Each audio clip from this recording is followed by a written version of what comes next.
Welcome to the Small Business Minute. Today's topic is delegate, not abdicate.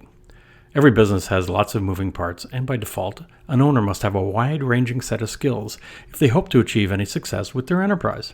Those skills include, but not limited to, sales, marketing, human resources, bookkeeping, production, and administration. Of course, at the onset, we as owners tend to do all those activities.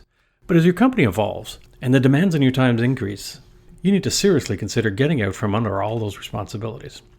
Doing so would free you up to focus on what you do best as an individual and allow the company to grow. Fortunately, for many of these areas mentioned, you have choices on how to free yourself from these tasks. You can either hire someone or outsource these activities. Either way, the end result would be to unburden yourself. What to give up or delegate varies with each entrepreneur.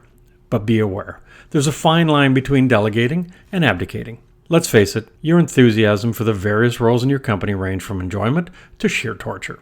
What I've found is that we tend to keep doing the things that we're comfortable with, regardless of its good use of our time, and eschew those things that we don't like or have little knowledge.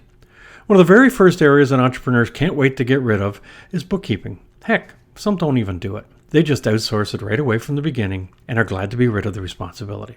To be fair, it can be a little tedious, and many of us just don't have the patience for administration. This is also a great example where delegation turns into abdication. When questioned, most owners simply answer they don't understand it, or it's too complicated. Although it's primarily a record-keeping function, what I find absolutely amazing is how little attention owners pay to this area. For many, they are quite content to run their business blissfully ignorant of the powerful information contained within these available reports. Far too often, it takes a crisis to get the entrepreneur to take notice, and by that time, it may be too late to save the company.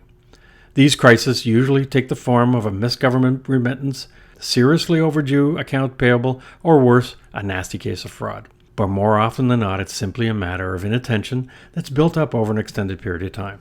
Delegating doesn't mean never having to deal with it again.